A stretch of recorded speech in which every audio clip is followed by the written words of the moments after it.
A single court decision. $4 billion evaporated, 30 years of work erased overnight. And now, China's retaliation is quietly crippling an entire country while the world scrolls past, completely unaware. This isn't just about ports. This is about what happens when you become the battlefield between superpowers. And what's unfolding right now in Panama might be the most dangerous economic domino of the decade. There's a country most people forget exists until they hear about its canal. If you've ever looked at a map of Central America, you've probably noticed it. That narrow, snaking piece of land connecting two continents. Panama. 77,000 square kilometers, barely bigger than Ireland. Home to just over 4 million people. On paper, it's unremarkable. Small population, modest landmass, no nuclear arsenal, no tech giants, no vast oil reserves. And yet, this little country controls something that makes the entire global economy pause and pay attention. The Panama Canal. 80 kilometers of engineered genius carved across the narrowest point of the Americas over a century ago. Before it existed, ships traveling between the Atlantic and Pacific had only one option: sail all the way around the southern tip of South America, Cape Horn, one of the most dangerous maritime passages on Earth. That detour added nearly 15,000 kilometers to every voyage. Weeks at sea, mountains of fuel burned, storms weathered, fortunes lost. The canal changed the math entirely. Today, more than 13,000 vessels pass through that slender corridor every year. They're carrying the lifeblood of modern civilization: oil, natural gas, grain that feeds entire continents, consumer electronics, machinery, medicine, raw materials for manufacturing. Approximately 5 to 6% of all global maritime trade squeezes through this single waterway. 180 major shipping routes depend on it. Nearly 2,000 ports across 170 countries are connected because of it. And the money it generates? Close to $5 billion in toll revenue annually. After you subtract operational costs, Panama pockets roughly $3 billion in pure profit every year. That money funds hospitals, schools, roads, public services, social programs. For a country this size, the canal isn't just infrastructure. It's the economic engine that powers everything else. This is why economists don't just call it a shipping route. They call it the single most critical choke point in modern global commerce. As long as goods need to move across oceans, Panama gets paid. The country has essentially monetized geography itself. Think of it like this. Imagine a door with two handles, one on each side. Whoever controls those handles decides who gets in and who gets out. That's exactly what these two ports represent. The port of Balboa, Pacific side. The port of Cristobal, Atlantic side. Together they function as the commercial gatekeepers of the entire Panama Canal. Every cargo ship passing through must interact with these facilities for loading, unloading, refueling, storage, and logistics coordination. They're not optional stops. They're the gateways, the infrastructure that makes the canal operationally viable. Back in 1997, a company called Hutchison Ports, part of the Hong Kong-based conglomerate CK Hutchison Holdings, won a 25-year concession to operate both ports. The contract came with an automatic renewal clause. When the initial term expired, the company would have the option to extend for another 25 years, potentially keeping operations running until 2047. What followed wasn't just management, it was transformation. Hutchison didn't take over aging facilities and coast. They rebuilt them from the ground up. In the early years alone, they poured roughly $1.5 billion into the ports. New terminals, expanded berths, upgraded cranes, modernized logistics systems. Then came the wave of automation. Over the next decade, they invested another $2.5 billion in cutting-edge technology. Automated container handling, digital tracking systems, AI-optimized logistics flows. Total investment across their Latin American port network, with Balboa and Cristobal at the core, north of $4 billion US. To put that in perspective, Panama's entire GDP hovers around $70 billion. This wasn't a side project. This was foundational infrastructure, the backbone of Panama's port economy. By the time these upgrades matured, the two ports were handling approximately 8 million TEUs, 20-foot equivalent units, of cargo every single year. That made them the largest container port cluster in Central America and among the most critical logistics hubs in the Western Hemisphere. They directly employed about 9,000 Panamanians. Tens of thousands more depended on them indirectly: truckers, warehouse workers, service providers, customs agents, port taxes, insurance fees, logistics services, refueling contracts. All of it became woven into the financial fabric of Panama's canal-dependent economy. 30 years of investment, $4 billion sunk into concrete and steel, 9,000 jobs, a thriving ecosystem. And then, in a single morning, it all collapsed. January 29, 2026. Panama's Supreme Court issued its decision without warning. No preliminary hearings widely publicized. No prolonged negotiation phase. No international arbitration discussions. Just a ruling. The operating contract between Panama's government and Hutchison Ports was declared unconstitutional. The concession rights, rights that had been legally awarded, built upon, and automatically renewed under Panamanian law, were revoked. Immediately afterward, the government moved to seize operational control of both ports. No compensation offered, no transition timeline discussed, no acknowledgement of the $4 billion invested over 3 decades, no recognition of the thousands of workers whose livelihoods were now hanging in uncertainty. The legal justification? The concession agreements were deemed insufficiently aligned with national interests. Read that phrase again. Insufficiently aligned with national interests. It's so vague you could apply it to almost any foreign investment arrangement ever signed. Critics immediately noticed what the ruling didn't include: any concrete evidence of wrongdoing. No proof of contract breach, no violation of Panamanian law by Hutchison during its 30 years of operation. What the ruling did include, though, was context. And to understand that context, you need to understand what had been happening in Washington. This didn't begin with a court decision. It began on a campaign stage. During the run-up to the 2024 United States presidential election, Donald Trump started talking about the Panama Canal a lot. He described it as a critical American national asset, one that, in his view, had been effectively handed over to foreign control. He framed the Chinese presence at both canal entrances not as a legitimate business arrangement, but as a strategic threat to American power. Then came January 2025. Trump was inaugurated, and in the days that followed, he escalated the rhetoric. When journalists asked whether he would rule out using military force to reclaim American control over the canal, he refused to give a clear answer. He didn't say yes, but he made very sure not to say no. For any small nation in the Western Hemisphere, that's not a subtle signal. That's a warning wrapped in diplomatic language.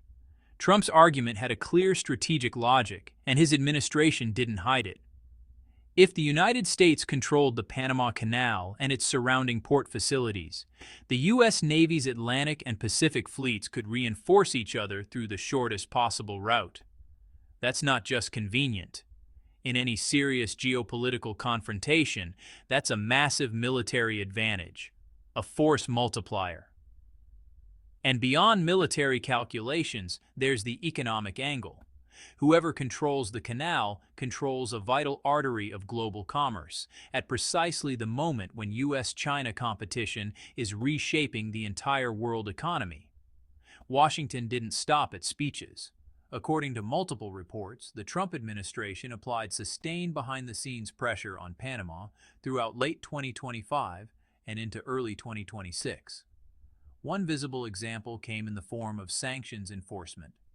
The U.S. government, citing existing sanctions against Venezuela, seized several oil tankers suspected of carrying Venezuelan crude. Of the 6 vessels detained, 5 were flying the Panamanian flag. That's not an accident. That's a message. Politely delivered, but unmistakable. As pressure from Washington intensified, cracks started appearing in Panama's political establishment. Voices calling for reasserting sovereignty over the ports, a sovereignty that conveniently aligned with American preferences, grew louder. The Panamanian government filed a legal challenge against Hutchison, nominally on grounds of national interest. Most observers assumed it was posturing, a bargaining chip, a way for Panama to look assertive without doing anything irreversible. Those observers were wrong. When the Supreme Court ruling dropped on January 29th, the global business community didn't just react with surprise, they reacted with alarm. Here was a company that had built 2 world-class port facilities over 3 decades. A company that had invested $4 billion into a country's infrastructure.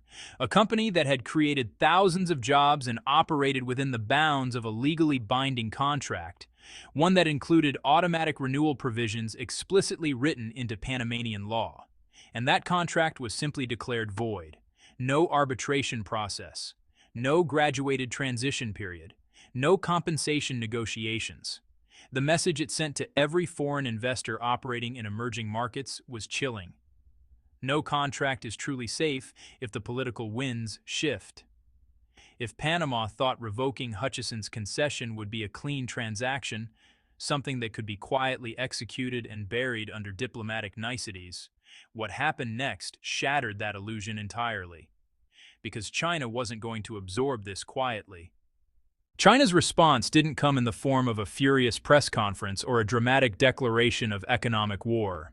It came the way Beijing almost always responds when it chooses to apply pressure, methodically, legally, and with the patience of a country that understands it doesn't need to rush.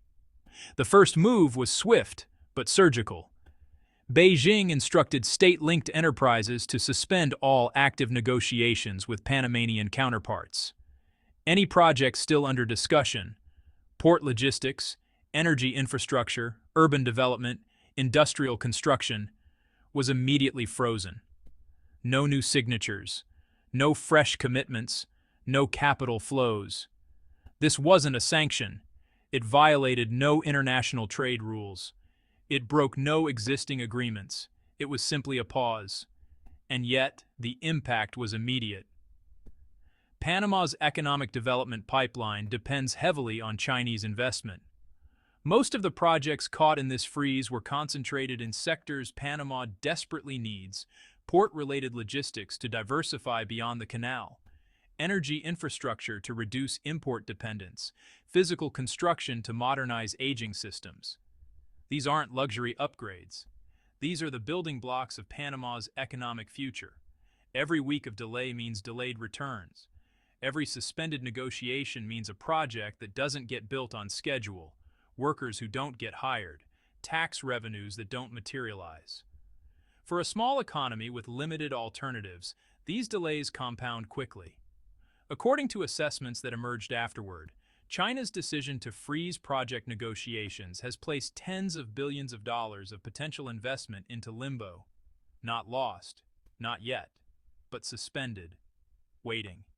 And in economic terms, uncertainty is its own form of damage. The second layer of China's response was even more strategically sophisticated and, potentially more consequential over the long term. Beijing issued guidance to Chinese shipping companies, asking them, when operationally feasible and without incurring significant additional costs, to consider routing cargo through alternative ports rather than the Panama corridor. Read that phrasing carefully. This wasn't a ban. China didn't order its ships to avoid Panama. It didn't impose any formal restriction on vessels transiting the canal. What it did instead was softer, and in many ways more powerful. It planted a seed of commercial redirection. It told shipping companies, if you have a choice, choose differently. In the short term, route adjustments like this are barely noticeable. A few vessels rerouted here, a slight preference for alternative ports there. nothing dramatic. But shipping is a business built on habits, contracts, and long-term relationships. Once companies start adapting their logistics chains to new routes, they don't easily reverse course. Infrastructure investments get made along the new routes. Port relationships deepen. Operational efficiencies get built around the adjusted itineraries. Over months and years, what begins as a gentle preference hardens into structural change. And here's the part Panama's government may not have fully calculated before the Supreme Court issued its ruling. Panama Canal toll revenues, the billions of dollars flowing into government accounts, are calculated based on ship tonnage and cargo volumes. If Chinese cargo volumes through the canal gradually decline, toll revenues will eventually feel that pressure. But the more immediate pain lands on the ports themselves. Port profitability doesn't come primarily from vessels passing by. It comes from vessels stopping, unloading, loading, refueling, storing cargo. Every time a ship chooses to bypass Balboa or Cristobal, it takes with it a bundle of service fees, handling charges, storage revenues, and associated commercial activity. Multiply that across hundreds of vessels over years, and the financial impact becomes severe. Now layer in a complication. If those ports are no longer operated by Hutchison, if Panama's government has just seized them, then Panama itself is responsible for absorbing that commercial decline. And Panama doesn't have the institutional infrastructure, operational expertise, or financial reserves to efficiently manage two major international container hubs on its own. This is what a self-reinforcing downward spiral looks like. Declining cargo volumes mean declining revenue. Declining revenue means reduced investment in port services. Reduced investment means declining efficiency. Declining efficiency means fewer ships choose to stop. Fewer ships mean further declining revenue. Round and round it goes. The third element of China's response targeted a sector many observers didn't initially expect: agriculture. Panama isn't a major industrial exporter. What it sells to the world is largely agricultural: bananas, coffee, tropical fruits, seafood, fresh produce. And over the past decade, China has become one of the most important markets for Panamanian agricultural exports. Beijing's move here was, once again, technically spotless. The Chinese government announced an enhancement of inspection and market access requirements for goods imported from Panama. Stricter phytosanitary checks, more frequent random sampling, more thorough documentation reviews, slower but fully procedure compliant customs clearance processes. None of this is illegal. None of it constitutes a trade sanction under WTO frameworks. It's simply a more rigorous application of existing standards, the kind of upgrade any country can legitimately apply to any trading partner at any time. But for Panama's agricultural exporters, the practical effect is devastating. Bananas ripen, mangoes bruise, fish spoil. Fresh produce doesn't wait patiently for customs procedures to resolve themselves. These are products with shelf lives measured in days, not months. A container of bananas sitting at a Chinese port for an extra week doesn't just lose value. It can become entirely unsellable. Seafood delayed in transit doesn't fetch a discount. It gets rejected. And who bears that loss? Not the shipping companies. Not the government officials who made the political decision to revoke Hutchison's concession. The people who absorb the damage most directly are the farmers, the fishermen, the cooperative workers, the people at the bottom of the export chain who have the least capacity to absorb financial shocks and the least political influence over decisions made in Panama City or Washington. There's something deeply instructive about the elegance of this approach. China isn't waging economic warfare in the conventional sense. It's not sanctioning Panama. It's not threatening to cut off trade. It's applying, with precision, the kind of friction that creates pain without giving its target any clean legal or diplomatic basis for complaint. Every measure is defensible. Every measure is calibrated. And every measure sends a message. Even small countries with powerful friends cannot expropriate $4 billion of Chinese investment without consequences. Let's step back from the individual measures for a moment and look at the architecture of what's happening here. The United States pushed Panama to act against Chinese port operations, not through formal diplomatic channels or transparent international negotiation, but through sustained pressure, implicit threats, and the leveraging of Panama's vulnerability as a small nation dependent on American goodwill for security and trade relationships. Panama complied, using its judicial system to provide legal cover for what is, in practical terms, an expropriation of a foreign company's assets built over 30 years and worth $4 billion. China responded, not with force, not with sanctions, but with a portfolio of economically precise countermeasures, each one individually defensible, collectively devastating, and structured to build compounding pressure over time rather than delivering a single dramatic blow.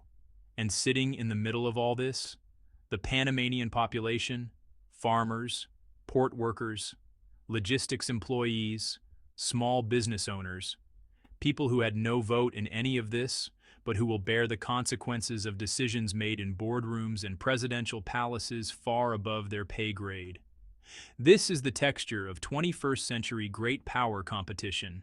It doesn't always look like warships and sanctions lists. Sometimes it looks like frozen infrastructure negotiations, rerouted shipping lanes, and stricter banana quarantine inspections. The weapons are economic, the battlefield is global, and the casualties are often the ordinary citizens of smaller countries caught in between. Panama now faces a set of choices, none of them comfortable. Option 1.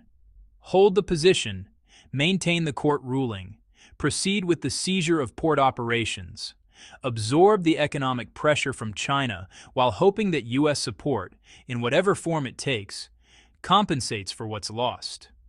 This requires believing that the United States will provide concrete economic and security benefits substantial enough to offset the loss of Chinese investment, trade, and commercial relationships. History offers mixed guidance on how often that calculation works out in favor of the smaller country. Option 2. Seek to renegotiate. Find a face-saving framework that acknowledges China's legitimate grievances. Offer some form of compensation or revised operational arrangement. Attempt to de-escalate before the economic pressure becomes structural and irreversible. This requires political courage, given how publicly Panama has committed to the court ruling, and it risks friction with Washington. Option 3. Do what small countries under great power pressure sometimes do: stall, delay, and hope that circumstances change before the situation forces a definitive resolution. This is the least satisfying option, but it's also, historically, the most commonly chosen. For Hutchison, the calculus is somewhat different. The company has consistently maintained that its operations in Panama were conducted lawfully, professionally, and in full compliance with all contractual obligations. It has strong legal grounds for international arbitration and has signaled it intends to pursue all available remedies. $4 billion is not a sum any multinational company quietly walks away from. For China, the goal may not even be to recover the ports. It may simply be to demonstrate, clearly and publicly, that the seizure of Chinese-built assets has costs. Costs that extend well beyond the specific project in question. Costs that any country considering a similar move in the future will have to calculate before acting. And that demonstration is already well underway. Here's the uncomfortable truth at the heart of this story. The Panama Canal is one of humanity's greatest engineering achievements. A waterway that genuinely shortened the distance between continents and accelerated the pace of global commerce. For over a century, it has served the world largely without political crisis, functioning as neutral infrastructure for a planet that desperately needs neutral infrastructure. What's happening right now threatens something fragile about that arrangement. When major powers begin treating strategic waterways and their associated infrastructure as chess pieces in a geopolitical competition, the global trading system that billions of ordinary people depend upon starts to fracture. Panama didn't start this game. It was pulled into it by the gravitational force of two superpowers whose rivalry is reshaping every corner of the world, including a thin strip of Central American land that most people couldn't locate on a map without help. But Panama made a choice, and choices at this scale have consequences. $4 billion of Chinese investment, 30 years of built infrastructure, 9,000 Panamanian jobs, decades of commercial relationships. All of it now suspended in legal and diplomatic uncertainty while the world watches to see who blinks first. The Panama Canal was built to connect the world. Right now, it's become the place where the world's fault lines are showing most clearly. And if history is any guide, the countries that suffer most when great powers collide are never the great powers themselves. If this story made you rethink what's really happening beneath the surface of global trade, if you now see ports and shipping lanes not just as logistics, but as battlefields, then you understand something most people are still missing. The world economy isn't just numbers on a screen. It's infrastructure, it's leverage, it's power. And right now, that power is shifting faster than most people realize. Hit subscribe if you want to see what happens next. Because this story, it's just getting started.